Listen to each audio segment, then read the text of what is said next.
Firearms friends, do we have a slugfest on the table for you today?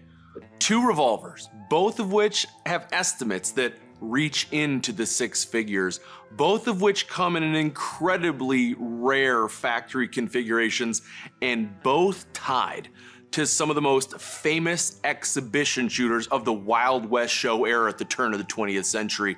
And of course, they're both available in our August 15th through 17th premier firearms auction. Let's start with the Colt to my right. But before we get into the Colt, we got to get a little bit of context. See, 3 years ago in August 2022, we sold a Colt single action Army in 4440, so Frontier single action, with a smooth bore barrel in 98% condition. And that sells for over $150,000. It's an exceptional revolver. Fast forward 3 years, we have a Colt single action Army. We have it in about 99% condition with original nickel finish, and again, in an incredibly rare factory smooth bore configuration. Now, how rare is that? We can put that into context a little bit too. So that Frontier, the 4440, there's, I believe, 15 of those according to Colt factory ledgers, 16 if you include one that was a Bisley model. And those are in 4440. The ones that are chambered in 45 Colt, just 4. Just 4 listed in the Colt factory ledgers. So you have a supremely rare Colt on our hands, and it's can go toe to toe with that Frontier. Again, 99% original factory nickel finish. This is an absolute mirror. These pearl grips are just bright. They're catching every bit of light and throwing it right back at you with still those touches, that iridescent greens and purples and that depth that you love to see in the pearl with the Colt medallion grips. It's an absolute just screamer of an incredibly rare Colt, but that's not all, as they say.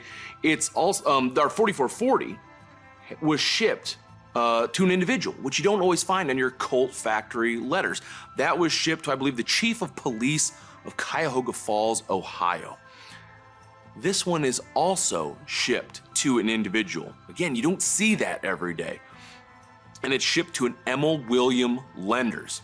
Well, who's Emil William Lenders?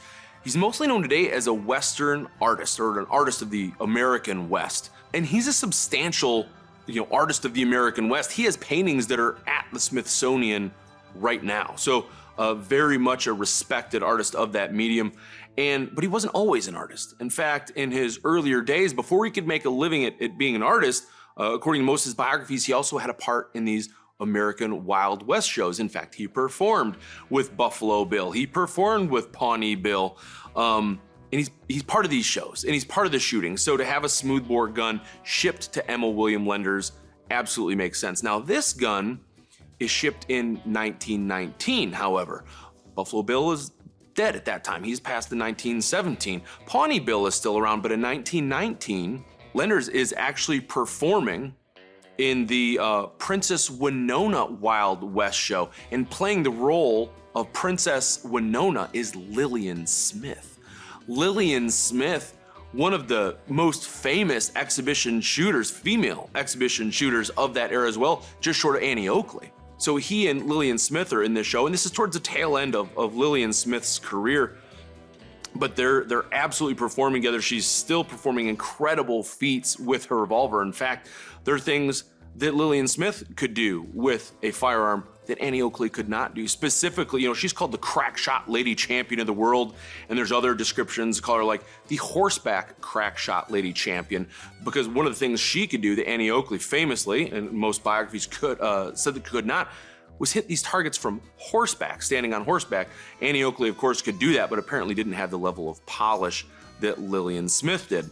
Lillian Smith also held several world records for shooting, target glass balls out of the air. So there's a bit of a question, was this a gift, say, from Pawnee Bill to his friend Emil Lenders, who was still running his own show at that time? absolutely a possibility. There were gifts from those two famous bills, from Buffalo Bill and Pawnee Bill to Emil Lenders. Obviously, Pawnee Bill would have been the one shipping it possibly at that time. Or was it just ordered by Emil Lenders himself as part of the flashy new part of his show? Or was it ordered for Emil Lenders for use by Princess Winona, aka Lillian Smith, to be used in the show?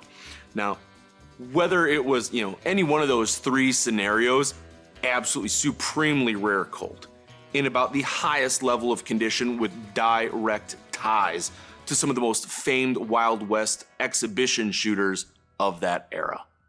So when I said we had a slugfest on the table today, boy, here's where it comes in. On the gun on my left, two just fierce competitors. We have Colt, we got Smith & Wesson.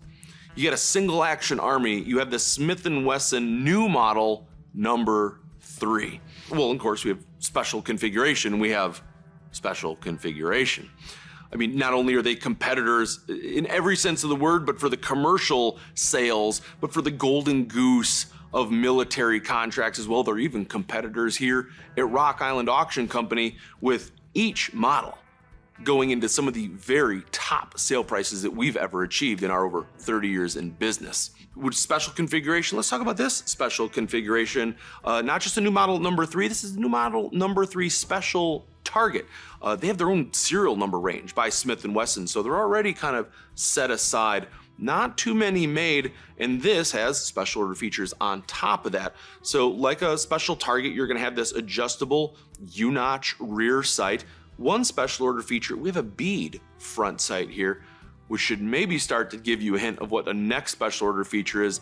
We're chambered in 44 centerfire, but also in a smooth bore barrel. Very apropos for a bead front sight. Yes, another rare factory smooth bore on the table. And as you may have guessed from our conversation, while this has a famous recipient, our Smith & Wesson also has a famous recipient. It is shipped June 14th, 1895 to one quote, A. Oakley. Now in 1895, Annie Oakley is arguably at the peak of her career.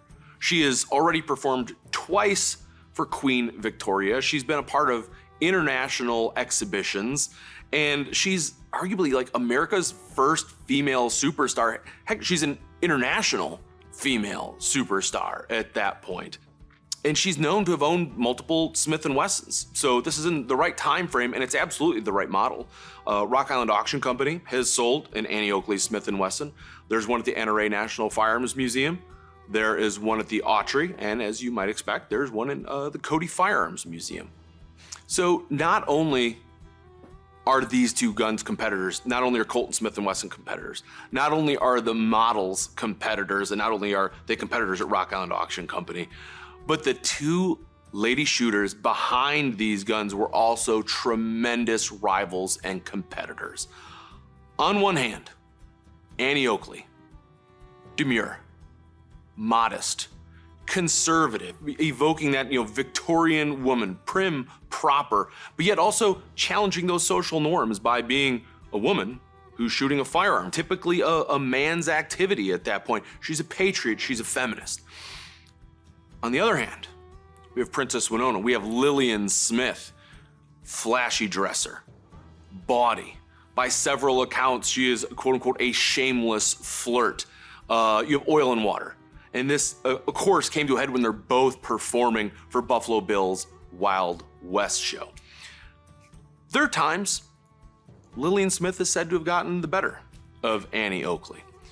But of course, it didn't happen when they were famously at Wimbledon with a shooting competition where Annie Oakley outshoots Lillian Smith.